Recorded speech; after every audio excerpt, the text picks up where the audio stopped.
افچاق و همون چاقوا بخیر تماشاکرین هجای کورسات نیوز از حوزان بابانم لگل و مجبور پیشکش کردن خلکی کدن جبرنامه ریا کردستان این شب 3 گلانه سال 2026 شمیه مجال میا به خلکی برنامه ریا کردستان جی امزیت لسر مسئله پروسه آشتی پروسه چارەسەری لە ترکی و باکووری کوردستانی لەگەڵ vێناژی باندۆرییا بێ لەسەر ڕۆژاوای کوردستانی و پرۆسەیەک و نەها لە ڕۆژاوای کوردستانی بنابێ هەڵبژارتنی ئەنجومەنێن گەل و گەلێکی کارڤدانژی لە پێیخواانین زێدەی 25 پارتیان وەک پێیەدا پارتیان دنیا پێشڕۆژێ سووریە ئەبناژی بەشدارێ بێ هەڵبژارتنی نەبوون بایکۆتکردن و هەڵبژارتن ڕەخ نەکردن لە ئەمبەر وێنا ئەنە کەسێ تەب لە هەڵبژارتنێ بوو وشیا کورسیان بدەست بینێ ئەوە بووە سەدەمە نەڕازیبوون و کارڤدانên di hundirê Rojavayê Kurdistanê li hember vêna proseya aştî û çareserî li Tirkiye û Bakurê Kurdistanê ku gavên zêdetir li gel xwe nehat navêtin yanî Kurdan li benda dewletê ne dibêjin divê dewlet gavên erênîşên berbawê jê di herî dawiyê da jî Birêz Ebdullah Öcalan ku daxuyanî da bû malbat çibûn cem wane بحثا ویکی کرد و ایدی ام نهاج هر دم زیادتر بهتر نیزی آزادی و دموکراسی نه لی جبو کو پیواجو باوی که باش برای و بچه دوی بگاوین یاسایی پیشیاوی وره مسوگت کرد بجاش بو نقاش کردن زیادتر لسر وی بابته امی گنگشب که نقاش بکن میوانه کمی گلک هجاهه لستیدیو برز عادل عثمان نویسکار و لیکولر لگلمی gelek spas bixêret İmam Usta. Spas bu ev hoş be. Her bijî ez dixwazim bi vêna dest pê bikim. Niha ev zêdeyî 2 salan ji proseya aştî li Tirkiye û Bakurê Kurdistanê derbas bûne. Herî dawî jî Birêz Ebdullah Öcalan got em niha ji her demê ziyadtir em nêzîkî azadî û demokrasiyê ne. Lê li hember vêna dewlet yanî çi gaveke kirdarî ya jî praktîkî nabêje. Hûn bi giştî ev qonaxa çawa heldisengên û dinirxîne. دەستان خۆش بێ سپاس بۆ بەرنمەکەتان دیارە بانگاوازی ئاشتی و کۆمەلگەی دیموکراتیک یەکلایەنە نییە تەنیا کورد بەشدار نیەتیایە و دەوڵەتیش بەشدار نیەتیایە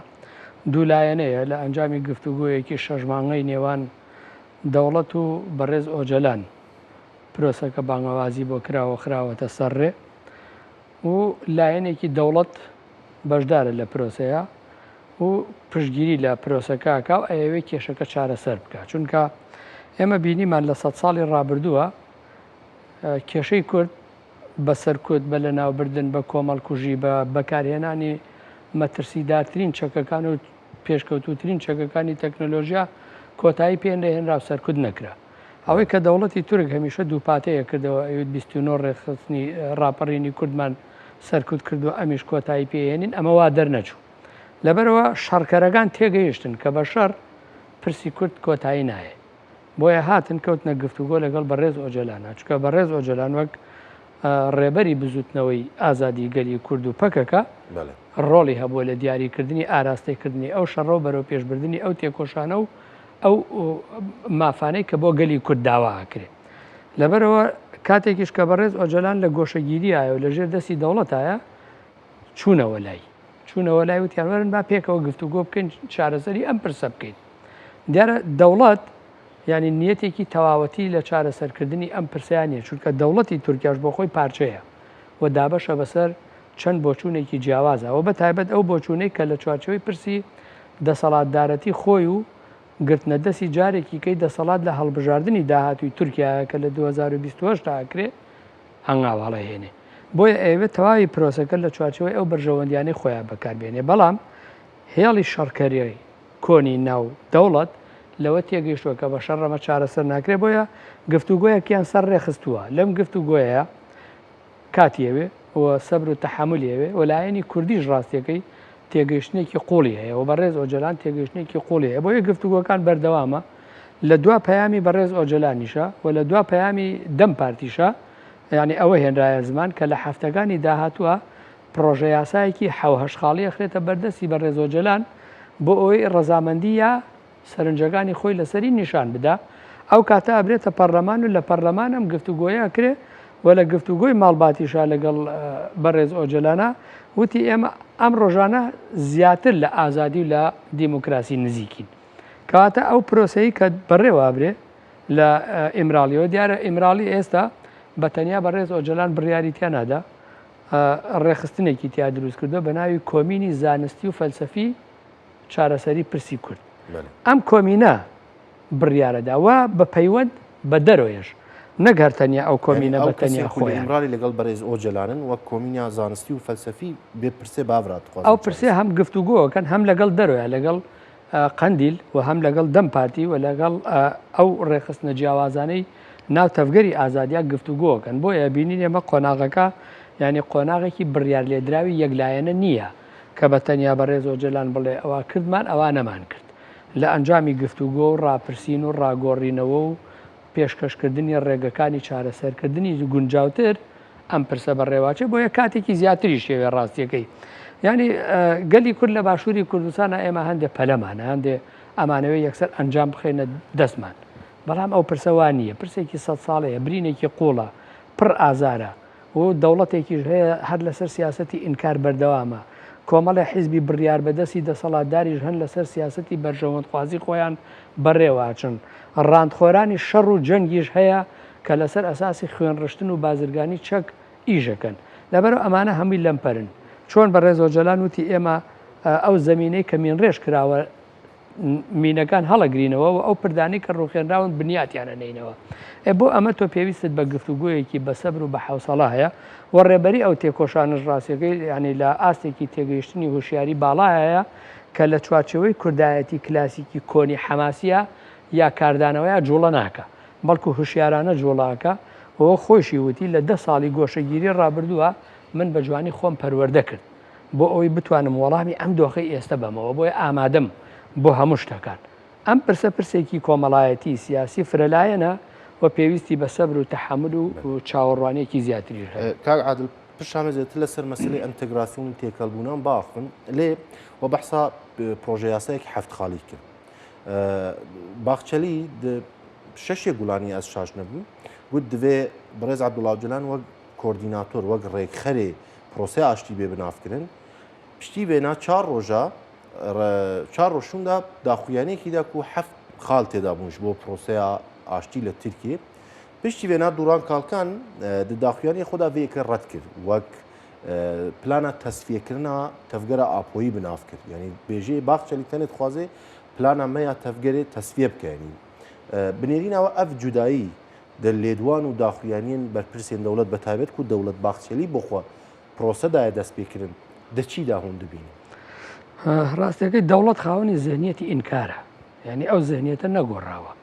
بەڵام ناچاری دۆخەکە وە بەرەو پێشوونی تێکۆشانی گەلی کورد و بوونە هێز وای کردووە کە دەوڵەت ناچاری ئەوە بکە بێت گفتوگۆ لەگەڵ گەلی کورداوە لەگەڵ کوردا بکەوە لەگەڵ نوێنەرانی سیاسی کووردا بکە بەڵام ئەم زەهنیەتی کە هەر لەسەر ئینکار و باڵادەستی دەوڵەت هەیە بەردەوامە بۆیە لە ڕوانگەی خۆیانەوە پرۆژە پێشکەشەکەن خۆ ئەو پرۆژەی کە دەوڵەت پێشکەشیەکە ئیتر تەواو ڕێگاکە نییە کۆتایی ڕێگەکەش نییە وە کوردیش قبولی نەکردووە بۆیە هەمیشە سیرەکەی ناکۆکیەک لە بینی بەڕێز ئۆجلان وە کۆمینی فەلسەفی ئیمرالی هەیە ناکۆکیەک هەیە لە بینی ڕوانگەکانی دەوڵەت و ڕوانگەکانی ئەوانە بۆ یار بەڕێز ئۆجلان خۆشی وتی ئێمە لە چوارچەوەی پرسی ئاشتی و کۆمەلگەی دیموکراتیکە پرسەکە ئەگرین بە دەستمانەوە دەوڵەت لە چوارچەوەی پرسی تیرۆرە ئەوە ڕوانگەی ئەوە ئەمە ڕوانگەی ئێمەیە ئەم ڕوانگانە بۆ ئەوەی نزیک بنەوە لە یەک و بە خاڵێکی وەک بگەن پێویستیان بە گفتوگۆ هەیە دەوڵەت پرۆژە پێشکەشەکە بە ڕێز ئۆجلان و کۆمینەکەشی پرۆژە پێشکەشەکەن ئەم پرۆژانش لەگەڵ قەندیل و لەگەڵ دەم پارتی گفتوگۆوە کرێ و لەگەڵ گەل گفتوگۆوە کرێ یعنی بەڕێز ئۆجلان تەنیا بەسەری خۆی بڕیار نادا زۆر جار گفتوگۆکانە باتەوە ناو گەل لەبەرەوەی پێویستە گەلیش بڕیار بدا بۆچی چونکە مەوزوعەکە چارەسەری گەلە چارەسەری نەتەوەیەکی دیموکراتیکە کە ئەبێ گەلی کورد وەکو نەتەوەکانی تر ناسنامەی سیاسی و یاسایی خۆی هەبێ بۆیە بەڕێز ئۆجلان ئەڵێ بۆ ئەم دۆخە پێویستمان بە دروستکردنی هەلومەرجێکی یاسایی هەیە بۆ لەبەرەوەی هەر کەس سبەینێکە پاشەکشەی کرد تێکی نەشکێنێ ئەم پرسە پرسێکی جددیە بەڕاستی وە پرسی گفتوگۆیەکی فراوانە بۆیە ڕوانگە جیاوازەکانیش هەیە دەوڵەتیش بۆ خۆی پرۆژەی خۆی پێشکەشەکە لە ئەنجامی گفتوگۆکانە بە خاڵی هاوبەشەکەن ئێستا خاڵی هاوبەش چییە؟ خاڵی هاوبەش ئەوەیە ئاشتیەک لە نێوان کورد و دەوڵەتی تورکا دروست ببێ و بتوانن وەڵامی ئەم پرسە بدەنەوە. بەڵام دەوڵەت بە ڕوانگەی خۆی ئیژەکە، گەلی کوردیش بە ڕوانگەی خۆی ئیژەکە. بۆیە پرۆژەی ئێمەش هەیە، پرۆژەی ئەوانیش هەیە. لە ئەنجامی گفتوگۆ پێکەوە بوونا خاڵی هاوبەش و دروستکردنی هەلومەرجی یاسایی پێش هەر شتێکە. بۆیە دەوڵەت باخچەلی کاتێک پرۆژەکەی پێشکەشەکە ئەو لە چوارچەوەی ذهنیەتی لە ناوبردن و ئینکار و تەسلیمبوونەوە پێشکەشەکە. بەڵام خاڵی لاواز خاڵی بەهێزیشی تیا هەیە بەوەی کە باسی بەڕێز ئۆجلانەکە ئەڵێ وەکو ڕێخەرێکی ئاشتی، بەڵام ئەمە قبول نییە. بۆچی؟ ئەبێ وەک بەردەنگ وەک مخاتبی گەلی کورد قبول بکرێ و ئەو کۆمینەی لە ئیمراڵی هەیە وەکو لایەنی کوردی قبول بکرێت کە لە گفتوگۆکانە بە پرۆژەی خۆیەوە پێشکەش بکات و بتوانن دەستور و یاسایی تورکیا لە چوارچەوەی ذهنیەتی سیاسەتی ئینکاری دەوڵەتە بگۆڕێ بۆ سیاسەتێکی دیموکراتیک کە ناسنامە و هەبوونی کورد تایە جێگەی ببێتەوە. لەبەرەوە پرسەکە لێرە هەیە چۆن تۆ لە جیاوازی ئەم ڕوانگەیە تێگەی بۆ لە باشووری کوردستانی ئێمەیە بەڕاستی ینی حملەیەکی ڕەشکردن بۆ سەر تەفگەری ئازادی و پەکەکە و بەڕێز ئۆجلان هەیە کە هەر شتێک دەوڵە دەیڵێ یەکسەر ئەمان ئەهێنن ئەی بەرسنەوە بە بەڕێز ئۆجلانەوە و هێرژەکەن لە جیاتیەوەی پێویستە خانەیەکی کوردی دروست بکرێ بە هەر هەمومان پشتگیری لە چارەسەرکردنی پرۆسی ئاشتی بکەین. ینی پرۆسی ئاشتی پێویستە تعریفێشێکی بکەین بۆچی ئێمە باز لە ئاشتیەکەین. خۆ ئێمە گەلێک نین لە ناوچەکەیە هەر بە لەسەر شەڕ و خوێن ڕشتن دروست بوو بێتین. ئێمە هێرشمان کراوەتە سەر ئەمانەوێ مافەکانمان بەدەستبێنینەوە ناسنامەکەمان نکۆڵی لێکراوە ئەمانەوێ ناسنامەکەمان دانی پیادا بنرێ. لەبەرەوە لە قۆناغ سەردەمێکی 52 ساڵە تا 54 ساڵەیە شەڕێکی دژوار هەبوو. لەم شەڕەیە گەلی کورتوانی خۆی بپارێزێ وەتوانی ئیسپاتی خۆشی بکە بە هەبوونەکەی. بۆیە ئێستا لە قسەکان تا باسی هەڵبژاردنەکانی ڕۆژاوات کرد. لەوێ ئەنە کەسە چووە بەشداری بکە بەڵام هێزەکانی تەفگەری ئازادی بەشداریان نەکردو بۆ لەبەرەوەی ئەو کوردە دەستەمەوەی کە ئەوان ئەیانەوێ لە لای ئێمە دەست ناکەوێت. ئەو کوردە دەستەمۆیان ئەوێ کە بێن کاریگەری نەرێنی لەسەر ئەم ناسنامە ئازادە بکەن. بۆیە گەلی کورد ئێستا بە پرۆژەی خۆیەوە لە ناو چوارچەوەی ئەم پرسەیە ئەوێ بە ئاشتی کێشەکانی لە ڕۆژەڵاتی ناوەڕاستە چارەسەر بکات چونکە کێشەیەکی 100 ساڵەی قوڵە پەیوەندی بە سیستەمی دەوڵەت نەتەوەەوە هەیە کە لەسەر ئەساسی یەکڕەنگی دامەزراوە. بۆیە گەلی کورد لە ناو ئەم یەکڕەنگی ئەم دەوڵەتانەیە لە عێراقا لە ئێرانە لە تورکایە لە سووریایە ئینکار کراوە. ئێمەش ئەمانەوە گەلی کورد وەکو گەلی تورک وەکو گەلی عەرەب وەکو گەلی فارس ناسنامەکەی بە یاسایی بکرێ. بۆیە پرسەکە لێرەیە هەیە ئایا ئێمە ئەتوانین ئەم پرسەمان بە شەڕ هەتا سەر بەڕێوە ببەیت ڕاستیەکەی نا و تورکەکانیش عەرەبەکانیش فارسەکانیش بەوە گەیشتون کورد لە ڕێگەی شەڕی کۆمەڵکوژی و لە ناوبردن و توژیەوە لە ناو ناچێت. لەبەرەوە پرسی ئێمەش پرسێکی ئاشتی خوازیە ئێمە ئامانەوێت بە ئاشتی لە پاڵ گەلانی ترا لە ڕۆژەڵاتی ناوەڕاستا بژین چونکە ئێمە هەیە نەتەوەیەکی گەورەین لەم ناوچەیە دابەشین بەسەر 4 دەوڵەتە و ئەتوانین ببینە هێڵی خێر بۆ دەوڵەتەکان و نەتەوەکانی ترش کە ڕێگەل لە خوێنڕێژی لە توندوتیژی لە ڕۆژەڵاتی ناوەڕاستا بگرین. بۆیە ئێمە ئەمانەوێت پرسەکەمان لە ڕێگەی ئاشتیەوە چارەسەر بکەین. بۆیە ئەم پرسەش بۆ خۆی پرسێکی ئاشتی خوازیە بۆ ئێمە پشتی شەڕ و توندوتیژی لە ناوبردن نییە بۆ گەلانی تر. ئێمە نامانەوێت هیچ گەلێک لە ڕۆژەڵاتی ناوەڕاستا لە ناو ببین بەڵام نامانەوێت هیچ گەلێکیش هێرش بکاتە سەرمان و لە ناومان با ئینکارمان بکە. بۆیە پرسی ئاشتی ئێستا پرسێکی هەنووکەییە و هەمومان هاوڕا بووین لەسەر ئەوەی کە پێویستە ئەم ئاشتیە بکەین. بەڵام تورک دەوڵەتی تورک لە چوارچەوەی پرسی گەمارۆدانی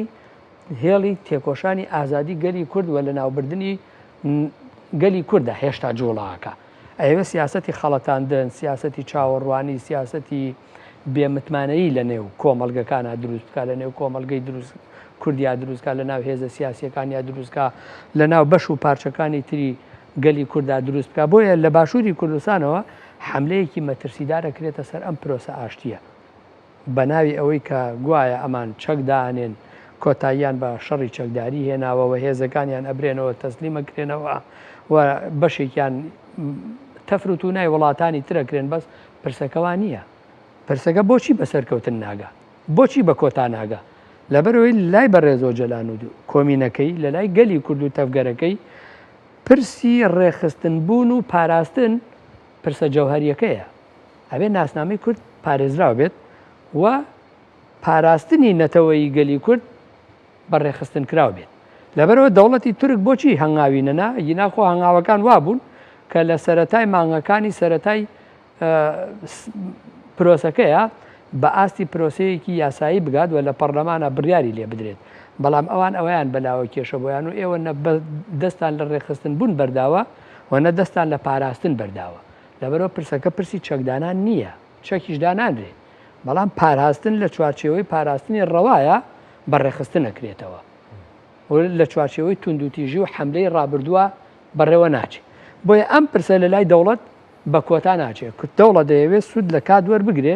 بۆ ئەوەی بتوانێت درست بخاتە ناو تێکۆشانی ئازادی گەلی کوردەوە دابڕان لە بینی ئیمراڵی و لە بینی قەندیل و لە بینی گەلە دروست بکاتێنێ باش کاگادڵ ئەو پرسیارم بە سۆرانی بکەم باسی کامپانیایەکی ڕەشکردنت کرد لە باشووری کوردستان زۆر لایەن هەن یا زۆر کەس هەن دەپرسن کە لە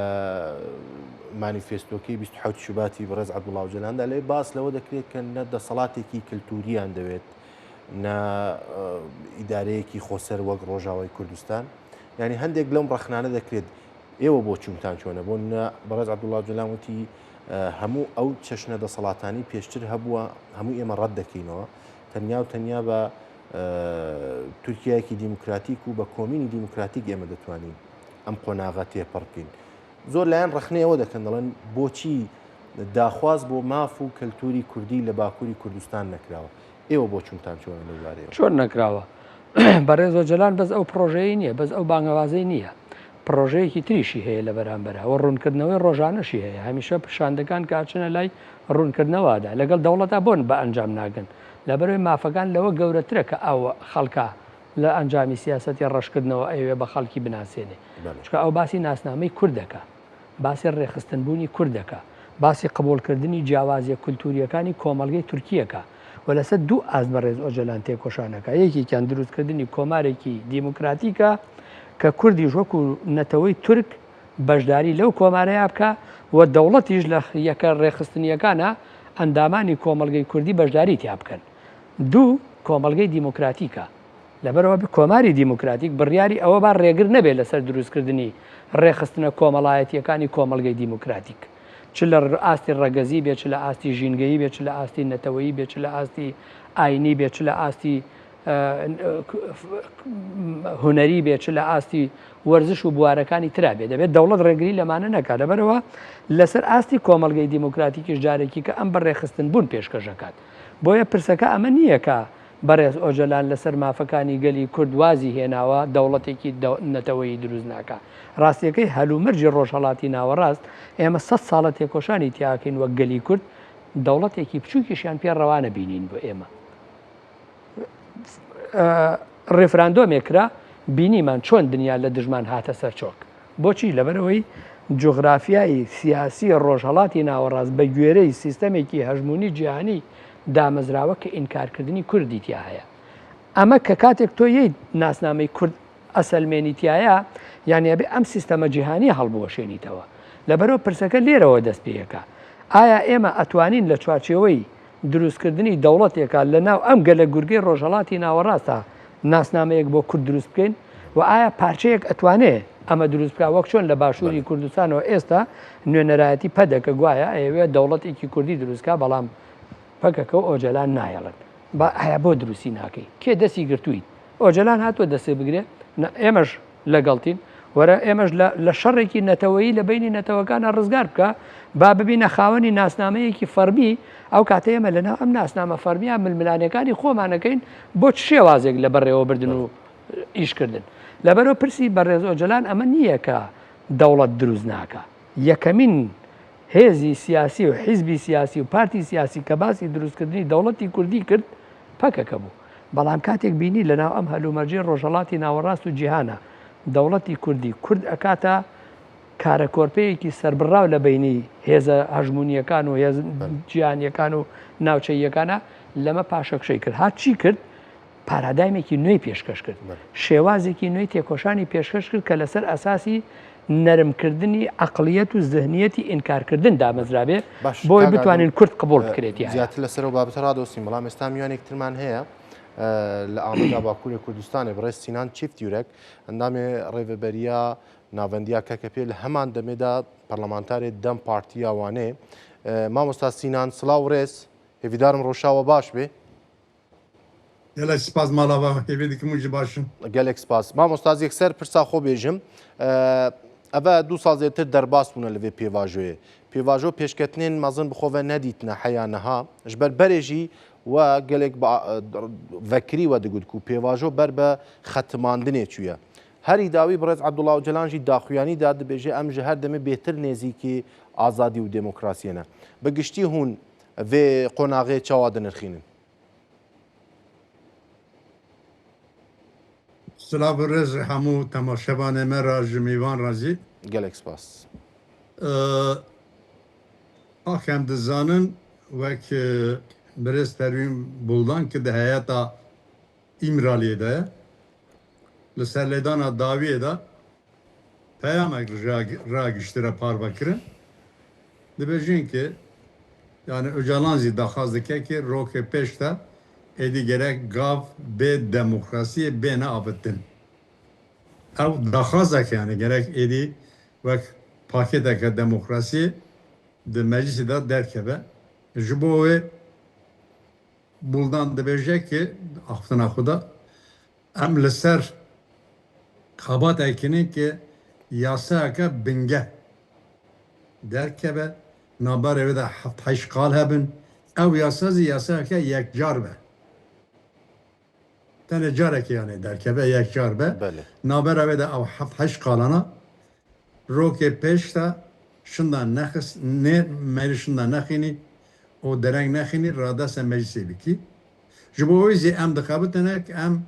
وقتی نبارک آن هفتش کالا بدن بر هفته جبوی هفته نشکن ج پارتیا را ج قادر سیاسی را و پاشی اموی وقت پیشنمه کی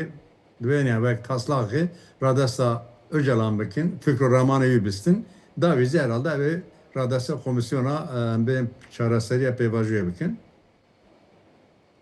Hin dahazdaki ki nabera mehvni bekledim hala yani belki meclis ne kebe betilname tatile gerek derkebe derdikebe dernakebe emevi dikin derkebe le nabero kavde çeve çinebe hin ne diyare. Bele. Başa mamusa rewşa CHP jî em hinek li ser bisekinin. Rewşa CHP xas girêda vê proseyê û ev niha ev dûberekiyê ku nav CHP da çêbûye îro hem Kemal Kılıçdaroğlu hem jî Özgür Özel daxuyaniyên cuda hebûn. Çiqas vêna girêdayê rewşa proseya aştiyê û çiqas bandorî lê dike bi nêrîna we. Ev giringe em baş biznanibin ki stratejiyekî AKP'ye, AK Parti'ye. Bele. Fransaziye stratejiye ve de çi heye mutlak ya hilbijatına an asayı ya da 2028'tan an ziya peşvekt em ben ya da 2027'dan da Fransazi an strateji liser deshilatariye AK Parti'ye yani AK Parti illam dixwaze ki mutlak dixwaze ki hilbijatına peşi de peşvekt an asayı da deshilatar ve Erdoğan cardı bu serokomar strateji serveye ev strateji AK Parti'ye. Navarroke de çenin yekeme veki jibo ki beser kevin AK Parti hem Erdoğan bu eser hukumar carda gerek CHP psikreke xwe navxwayi da mecul bûye. Yani devl muhalefete berde, opsiyonu berde karê xwe hundir, psikreke xwe hundir zaten bi hevdik ketine niha buwana ra mecul bûye nikanûne CHP demokrat dirêj wek em bên opsiyonê bike muhalefetê bike. Yek serbê diskiniye û xweyekî nîvî giştî armanca xwe. Di dîvî daxwaz armanc dike ki Türkavî bavcehî nedere ne diyare heta niha Dem Partî zî bi pêvajoyê wek em bên her daîm şinda dixist yani. Pêvajo gav nata abitin dixwaz dike ki Dem Partî mafterek ji bo pêvajê hêvîdar e wek em bên muhalefetê neke. CHP tê keve Dem Partî têxa wek nexeba xwe û em bêjin ya CHP ya hûn tenişta min in ya hûn tenişta CHP'nin. Sisêvî em bêjin giringekî Naha mesela em evi ya Demirtaş şwana o Bəli. girtiğin Kobaniye ger berdin bernadiye. Evzi girede ya proje strateji helbijartiniye. Gorve yani an eberdin ana ne berdin. Hukuk da devre eden ne? Darazi devre eden ne? Bəli. Tani vak bıçabeki siyasi ledinirin eberdin ya bernedin. Ya da diğer ki mesela Rojava zikredayı ve bu. Ev 5-6 kalan medidi ber hevdi de peşer Rojada de stratejiye AK Parti'de ya İttifaka Cumhur'da geçbune demokrasi li Türkiye'tin ne? Kürdistan etin ne? Bəli. Eğer hatan ha iro em dizanın ki ledan leşkeri pek dağıtın. Paşaya ledan leşkeri ya 11 Eylül 1980 bu. Bəli. Lel ve şunda edi ledan cardı pektin, darbe cardı pektin, le edi bir deste ve ben arteşe ledan leşkerini ledan bir deste darazi da deste dadveriye pektine. Av koya ki eşkere ki demokrasi zaten kalsbu her kim demokrasi hebuzi dıxazın loholi rak. Bəli. Mamosta Sinan Nizam demata heye az hinek pirsêdin bikim? Bele. Tamam. Niha we behsa xalekî gelek girîng kir. Mesela ser CHP yani timî eger em siyaseta Tirkiye bi taybetî ev 5 sala borî mêze bikin, Kurdan timî di xalekî da hêştinek û ango Kurdekî divê baş be ango Kurdekî xerab be. Bo nîmûne behsa vê tê kirin ku Erdogan dixwaze ji bo hilbijartinê carekî din Kurdan bîne aliyê xwe û ji aliyekî din jî timî CHP ji Kurdan re dibêje eger tu li kêleka min bî Kurdeke başî. Eger ne li kêleka min bî Kurdeke nebaşî. Bi nêrîna ve ev senaryo dîsan wê berdewam bike li ser Kurdan û divê Kurd çi bikin ya herî baş divê qonagê de. Kürt ger Parti Kurdan ger siyasetmedarı serbixu Revşenbir Kurda ebereninin yani nen xapandın veşinde. Şidike bir ittifaka cumhur bike Bəli. az kurtası bejim demzikin bu nirine Kurda ger evbe daha zekabinin rojabe ka CHP ka AK Parti ka MHP ne daha zemevanın 1 2 3 4 kimzede diyarın hebuna milleti Kürt bey kabul kirin zamanı Kürt'ü bu zamanı pervedeyi ve fermi o vekşi Kurdara statüyek lazım. Daha zekabinin zaman ben ki daha zemevanın vek siyaseta Kürt eğer ittifaka cumhur vana erekirin bike Kürt kanın bilbidine yani. Yani Kürt le navi partiye nenirin. Daha zekabinin zaman Kija partili gor daha gele Kürt siyaseta Kürt şu bersidi de Kürt peşer iro ant peşer rojeda gerek gol ve helbest bigrin. Juba ve Kürtlerin diyakra ev ditinavana geleme Kürt'e ger bu bavar be ser daha zekva ittifak keçeke o varken ben peşniyara siyaseta Türkiye bike. Doğru da çi encamda keve dert keve emi peşer rojeda mi bunu. Bəli. Ez barim dema te nema na Mamosta Sinan. Yani 5 dakika heye. Tamam.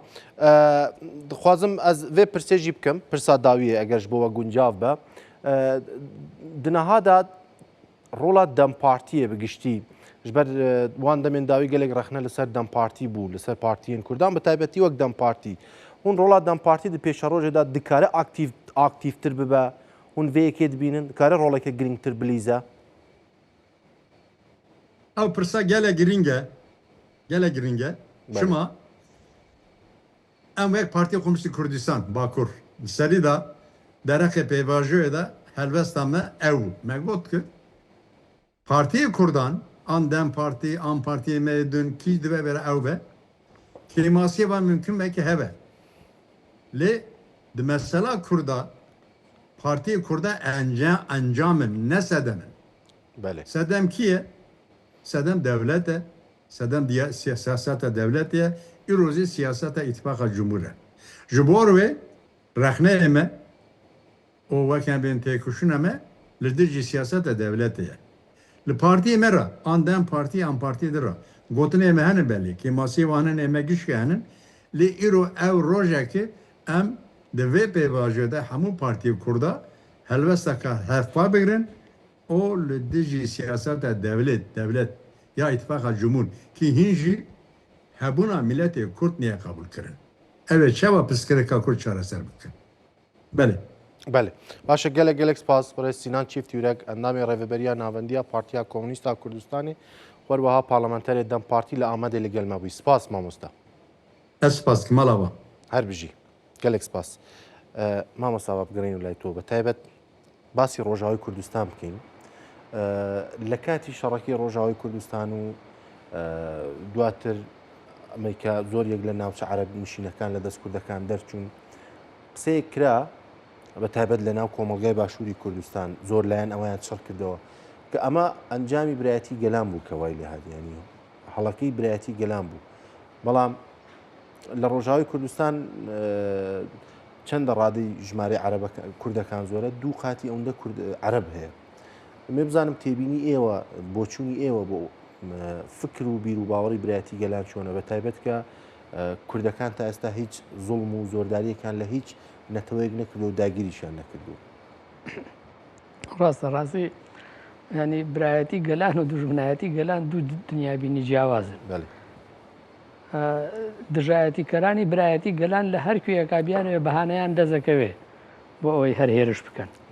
لەبەرەوە پرسەکە ئەمە نییە ئایا ئەمە پرسی برایەتی گەلانەوە خیانەتی گەلێکی بۆ نمونە برا عەرەبەکان یان نەتەوەکانی ترمانن لێمانەکرێت لە شەڕێکی لەو شێوە یانە ئێمە پرسی برایەتی گەلان ینی پرسی پێکەوە ژیانێکی کولتوریە لە ڕۆژهەڵاتی ناوەڕاستا کورد و عەرەب پێکەواژین تورک و فارس پێکەواژین کورد لەگەڵ هەمووانە پێکەواژین ئەرمەنی و چەرکەس و کلدان و ئاشور و هەمووی پێکەواژین ینی لەسەر ئاستی کولتوری و کۆمەڵایەتی کێشەیەکیان نەبووتیایە کێ کێشە دروست دەکات ئەو سیستەمە دەسەڵاتدارە بەرژەوەند پەرستی کە هەر شت لەسەر قازانج ئەبینێ لەبەرەوە سەیرەکەی چیەکات دوژمنایەتی لە بینی گەلانە دروست دەکا بۆی گەلان سەری یەکتری خۆشکردنیان نەپەرژێ هەمیشە بە شەڕی یەکترینەوە بپەرژێن ئەویش لەو لاوە قازانج و دەستکەوت بچنێتەوەتیایە لەبەرەوە بەهانەی هەر هەیە ینی شەڕێکی شەڕ ڕۆژهەڵاتی ناوەڕاست 100 ساڵە ئێمە بینین لە ناو شەڕێکی دەسەڵاتدارەتیایە هێزی بەکرێگیراو هەیە هێزی هەژمون پارێز هەیە هێزی دەرەکی جیهانی هەیە لە بەرژەوەندی و دەوڵەمەندیەکانی ڕۆژهەڵاتی ناوەڕاستە قازانجە بینن نەودە دزن سەرچاوی سروشتیە دزن ئەوەتانێ هاتوون ئاڵتونە دزن ئاوی شیرینە دزن هەموو شتێکی تیا دزن ینی تەنانەت ئێمە بۆ خۆمان گەنممان هەیە گەنمەکەی خۆمان کە گەنم لەم ناوچەیە دۆزراوەتەوە ماڵی کراوە ئەوان هاتوون تۆیەکیان هێناوە بۆ ئەوەی بەس ئەوە بەکاربێنی بۆ 1 ساڵ و نایەڵن بژیت تایە بە ئازادی لەبەرەوە ئەمانە هەمیشە بەهانەیەکیان هەیە بۆ ئەوەی تۆی پێتاوان بارکردن بڵێن وەڵا ئەمە پرۆژەکەی ئێوە بوو سەری نەگرت لە کاتێکە لەو شەڕانەیە زۆرترینی وەکو بەڕێز دکتۆر فایق لەوێ بوو قسەی کرد لە تەلەڤیزیۆنەکانە و تێوانەیە کە ئێمە تیماریانەکەین برینارەکان لە 100 لە عەرەبەکانن ئەی بۆ ئەمە ناهێن و نایکەنە بەهانە بڵێن ئەی ئەو برا عەرەبانەمان چۆن هاتن لەگەڵ لە بەرامبەر ئەو هێزانەی کە ئەیانەوێت دۆخی سووریا تێک بدەنەوە دۆخی پێکەوە ژیانی گەلان تێک بدەن شەڕیان کردو برینار بوون نزیک 5,000 شهیدی عەرەبی شەیە هەر لەناو شەهیدەکانی قەسەدەدا یعنی زۆرترینی هێزەکانی قەسەدا عەرەبەکانن لەبەرەوە پرسی ئازادیە ئەمە ئازادی پێکەوە ژیان پرسی ئازادیە پرسی ئەوە نییە کە ئێمە بە زۆر ئەمانەوێ نەتەوەیەک بێنین و بیکەین بە برای خۆمان و لەگەڵ خۆمانە لە ڕێخستنێکا دروستیان کەین و بڕێن پرسی ئازادیە هەر نەتەوەیەک بۆ ئازادی تێکۆشانەکە عەرەبیش تێکۆشانەکە فارسیش تێکۆشانەکە تورکیش تێکۆشانەکە ئێمە هەموو ئەمانە بە یەکەوە ئەتوانین ئەم پێکەوە ژیانە دروست بکەین کێ نایەڵێ دەوڵەتە دەسەڵاتە نایەڵێ لەبەرەوە لە چوارچەوەی بەرژەوەندی باڵادەستی و قازانجا ئیژەکە بۆ ئەمە ینی لە بەرامبریشە بابین ئەوانەی کە نەفرە دەکەن لە پێکەوە ژیانی برایەتی ئەی باشە خۆیان بۆ هەموو ڕۆژێگەوەتان لە بەغاو لە ئەنقەرە و لە تارانن بۆ ئەی ئەوەی ئەوان چییە؟ ئەوان برایەتی لەگەڵ برا گەورەکان هەیە ئێمە برایەتی لەگەڵ هەژارەکان هەیە بۆ ئەوەمان پێڵێن هایان جیاوازە چینایەتیەکەیە چینێک هەیە بە ناوی چینی بکوژی قازانج پەرست ئەم چینە بکوژە قازانج پەرستە هەچی هێڵی زەحمەت کێشان و خوارەوەی کۆمەڵگەیە ئیشێ بکە ئەم بە نەفرەتی کات و لە دژیە وەسێتەوە لەبەرەوە سیاسەتی ڕەشکردنیش بەکارهێنێ لە بەرامبەریە بەڵام بۆ خۆی ڕەوایە بچێ لەگەڵ ئەردۆغان دانیشێ لەگەڵ خاتەمی دانیشێ لەگەڵ ئەحمە شەرع دانیشێ لەگەڵ کێوکێ دابنیشێ بەڵام کاتێک تۆ هەنگاوێکی پێکەوە ژیان و چارەسەرکردنی ئاشتیانە ئەنەی ئەو یەکسەر خۆی لێ قود دەکاتەوە ئەڵێوەڵا ئەمە خراپە بۆ خراپە ئێمە شەڕمان لەگەڵ کەسانیەوە گەلی کورد و هیچ کاتێکیش نامانەوێت لە ڕێگەی خوێنڕشتنەوە پرسەکانمان چارەسەر بکەین ئێمە دەیان ساڵ گفتوگۆ بە تەقاندنی فیشەکێک بە قازانجترەزانین و لە هەوڵ ڕۆژیشەوە کە گەلی گورد تێکۆشانی چەکداری کردووە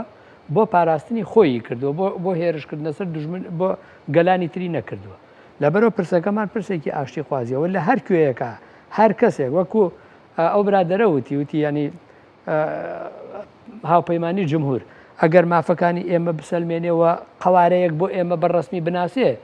ئێمە حقمان چیە بێ بەدەسەڵات یان نابێ بەدەسەڵات لە دەوڵەتە ئەیباتەوە لە هەڵبژاردنە ئەیباتەوە یان نایباتەوە هیچ کێشەیەکمان نییە لەگەڵ یا بۆچی ئێمە کێشەی ئەوەمان هەیە کە ئەو پرسی ئێمە ناناسێ ئێمە ئەمانێت پرسەکەمان بناسێەوە بە دەستور و یاسا جێگیری بکات لەبەرەوە هەر حیزبێک و پارتێکی سیاسیە بێ ئێمە لەگەڵ یابین ئێمە گفتوگۆی لەگەڵاکەین و چارەسەری کێشەکانی لەگەڵاکەین بۆیە پرسەکەمان ئەمەیە کێشە پرسێ پێکەوە ژیانی گەلهان نییە کێشە ئەو سیستەمە هەژمونیە باڵا دەستە چینایەتیەیە کە هەمیشە هێزی هێڵە چەوساوەکان بەکەمەگرێ و هەر شتێک ئەم بیکات بەخرا پێزانێ بەڵام خۆی ئامادەیە گەورەترین خیانەتیش بکات بڵێ وەڵا ئێمە بە ناوی کورد و کوردستان و گەلی کوردەوە ئەوەمان کردووە لە کاتێکە هیچی لە بەرژەوەندی ئەوەش نیەتیایە دەمێ بینە سەرباسی ئەنتەگراسیۆن زۆر کەس و زۆر لایەن کاتی شەڕەکی ڕۆژاوی کوردستان کاتێک کە بڕیاگیرا کورد وەک مەسەلەی ئینتیگراسیۆنی دیموکراتیک تێکەڵ بێتەوە لەگەڵ حکوومەتی ئێستای سووریا زۆر لایەن ئەو ڕخنەیە کرد بۆچی کورد ئەم شتەی هەڵبژات ئەتوانی جیا ببنەوە تەنانەت زۆر جار ئەنە کەسش داوای دەکرد ئێوە ئێمە فیدراالیمان دەوێت بڕیار وابوو لەو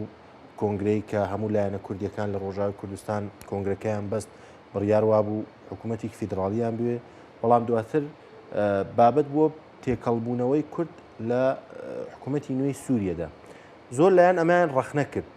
زۆر لایەنیش دەڵێن ئەمە بژاردەیەکی ئاقلانە بوو کە کورد توانی بۆی کە هێرشی زیاتری نەکرێتە سەر کارێکی دیموکراتیک بوو بۆی بتوانێت گفتوگۆ بکە لەسەر ماف و داخوازەکانی خۆی ئێوە بۆ چونتان چۆنە و چۆنی هەڵدەسەنگێنن باشە ئەنتیگراسیۆن لە لای ئێمە یعنی پێکەوەبوونی دیموکراتیکانە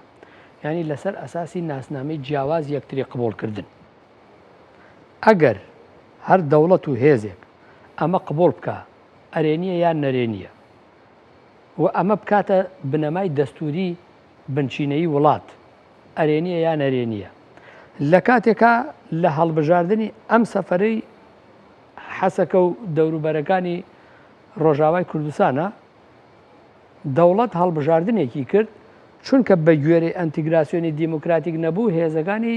تەفگەری ئازادی و گەلی کورد بەشداریان تیان نەکرد بەڵام ئەنە کەسە چوو بەشداری تیا کرد ئایا ئەوەی ئەو عیبەیە وە شەرمە یا ئەو ئەنتیگراسیۆنە دیموکراتیکەی لەسەر ئەساسی ناسنامە بناسرێت لە کاتێکە ئەوان هاتوون ئەم پرۆسی هەڵبژاردنە چۆنیان کردوون نوێنەرانی حەقیقی کوردیان نەخستۆتە ناو پرۆسی دەنگدانەکان و ناو پەرلەمانەکەیانەوە نوێنەرانێکی دەستەمۆیان خستووە کە لە ئەنە کەسەیەکان و لەو هێزانن کە خۆیان لەگەڵیانە تا دوێنێ لە دژی گەلی و شەڕیان کردووە ئەم کوردەی کە باسی ئەنتیگراسیۆنی دیموکراتیکە کە ئەمەی قبول نەکردووە بەڵام ئەو ئەنە کەسەی کە ئێمەی تاوانبارە کرد یا ئەو ئەنتیگراسیۆنە دیموکراتیکەی تاوانبارە کرد بەوەی کە دەست لەگەڵ ئەوانە تێکەڵەکە خۆی چوو بەبێ هیچ بنەمایەکی یاسایی و بنچینەیی لەگەڵ یا تێکەڵ بوو چوەتە ناوی بەبێ ئەوەی بتوانێت باسێکی مافی کوردیش بکە بەبێ ئەوەی بتوانێت باسی دەستوری بنچینەیی دیموکراتیک بکە لە کاتێکە ئەم هێزەی پەیەدە و هاوپەیمانەکانی بە چوارچێوەی پرۆژەیەکەوە لەگەڵ دەوڵەتا قساکەن کە ناسنامەی یاسایی کورد لە دەستورا جێگە بکرێەوە ببێتە بناغە و بنچینە بۆ پێکەوە ژیان لە سووریایە ئەی باشە ئەمە چاکەیە ئەوەی ئەوان چاکە لەبەرەوە پرسەکە ئەگەر تۆ هەر بێت لەسەر ئاستی گفتوگۆ لەسەر ئاستی ڕەشکردن و توندتیژینە لەسەر ئاستی دەمکوتکردنەوەی لایەک و باڵادەستکردنی لایەک نا لەسەر ئاستی گفتوگۆیەکی واتاداری پێکەوەی گفت و گۆ بکەی ئەو کاتەیەیت خراپکاریەکانی ناو ئەو سیاسەتەی کە پەیڕەوەکرێ فڕێ دەیتە دەرەوە پێکەوەش پرۆژەیەکی چارەسەری جوان پێشکەشەکەی کە لەسەر ئەو ئەساسە وەکو ما پاکێجێک وەکو ماڵێک ئەچیتە لای دەوڵەت ئیتر تۆ ئەمە دوژمنتە دۆست دەبێت سبینێ چی ئەبێت پێشکەشیەکەی ئەڵێ لەسەر ئەم ئەساسە پێویستە مافەکانی کورد بسەلمێنرێ کێ پارتی سیاسیە و لە ناو ئەم گەلی کوردەیە هەیە بابێت کاری خۆی بکە ڕێخستنی خۆی بکە سیاسەتی خۆی بکە پرۆژەی خۆی پێشکەشکە بەڵام هێڵە گشتیەکانی نەتەوەیەکی دیموکراتیک کە کورد لە پاڵ ئەوانی ترە وەک هاوتا و وەک پێکەوە بوو ناسنامەکەی بناسیێنرێ پێویستە دیاری بکرێ نەگەوەی من بچم و لە دژی ئەو بم تۆ بچیت و لە دژی من بیت و بڵێ کاممان لە پێشەوەین لە کاتێکە ئەنە کەسە چوار کەسولەتێکی لە پشت نییە بەڵام پەیەدە و هێزەکانی هاوپەیمانی تەواوی ڕۆژاوای کوردستانیان بەدەستەوەیە و هێزێکی جەماوەری گەورە و ڕێخستنین و توانای بەرەنگاربوونەوەی شەڕێکی گەوری 14-15 ساڵەیانە بوو هەزاران شەهیدیان داوە لەو پێناوەدا ئێتۆ بەم هێزە گەورەوە ئەتەوێت بە دنەی هێزێکی دەرەکی بتەوێت لەگەڵ دەوڵەتێکی خراپە دۆزی کورتێک بدەیت ئەمە پێڵی سیاسەتێکی گونجاو و باش یا ئەوەی کە تۆ بێ لەسەر ئەساسی ناسنامەیەکی دیموکراتیک مافەکانی کورد بەدەست بێنیت و بیکەیتە دەستوری بنچینەی و کۆمارێکی دیموکراتیکی تیا دروست بکەیت ئێمە بۆچی متمانە نییە لەبەرەوەی هەر کەسێکە بێت بە دەوڵەت هێرشە کاتە سەر ئێمە چونکە ناسنامەیەکمان نییە چونکە سیاسەتی و چوارچێوەکەی ئینکارکردنە متمانە لێرەیە نییە ئەگینا ئەگەر ئێمە کۆمارێکی دیموکراتیک دروست بکەین ئەو کاتە نەکێشەمان لەگەڵ عەرەبا بێت سەرۆک بێت نەکێشەمان لەگەڵ ئەرمەنیەکە بێ سەرۆک بێت نەکێشەمان لەگەڵ تورکمانێکە یا تورکێکە یا شتێکە بێ سەرۆک بێت بەڵکو ئەو سەرۆکەشی کاچی سەرۆکایەتی ئەو کۆمارەکە ینی بەڕۆحێتێک و بە زەهنیەتێکەوە سەیرەکە کە جیاوازی لە بینی کوردێک و عەرەبێک و تورکێک و فارسێک و پێگاتێکی ترا ناکە ئەی لەبەرەوە سەیرەکەی متمانەیەک دروزە بێ لە بینە ئەو کاتە خەمێکیشمان نابێتەوەی کە کێ لە کوێ جێگاگرێ ئەو کاتە کوردیش بۆ خۆی لەناو ئەم هاوسەنگی هێزا و لەناو ئەم هاوکێشە و ئەم کۆمارەیە یعنی مافی قەوارەیەکی بێت کە بڕیار لە ژیانی چۆنیەتی ئاراستەکردنی ژیانی خۆی بداتیایە بەما کێشەیەکمان نامێنێ ئێمە بەڵام تۆ دابنیشی لەسەر ئەساسی ئەم پێشکەشکردنەی کە ئێمە پێشکەشیەکەین وواتا بە زمانەوانیەکانیشمان نەدەین لە ئاسیا بەڕەشکردن و بە ناوشرێنکردن و بە جنێ و بە سوکایەتیکردن بەوی تر ئیش ناکەین تۆی ئێمە ڕەژەکەیت و بەڵام خۆت کە لە ئەنجامە هەموو شتێکی خراپەکەیت بە باش ێزانیت کاتێک کە ئەمە کەوتە ناو کۆمەلگەیەکی دیموکراتیکەوە خەڵک کامیان قبوڵەکە خەڵک باشترەکەی قبوڵە بۆچی چونکە لە بنچینەیە کۆمەلگە شەڕی لەگەڵ پێک هاتە کۆمەڵایەتیەکانی ترانیە ئەوە دەسەڵاتداران و بەرژەوەند پەرستان شەڕیان هەیە و ئەیانەوەی ئەمەش بگلێنن لە ناو کۆمەلگەیە و بە ناوی نەتەوە و بە ناوی دەوڵەت و بە ناوی فلان و هێرش بکەنە سەر ئەوانی تر باش زۆر سپاس بەڕێز عادل عوسمان نووسەر و لێکۆڵەر کە لەیسی دۆ لەگەڵمان بوویت هەر بژی دەستان خۆش بێت سپاس بۆ ئێوەش دەستان خۆش بێت زۆر سپاس بەلە تەماشاکەرێن هێژا ئەم بەوی ئاوایی هاتن داویە بێ خەلەکە خۆیان ڕیا کوردستانێ بەهێویە کوردستانێکە ئازاد و خۆش و گەشت حیا هەبدیتنێکردن شاد بەختەوەر ئازاد بژی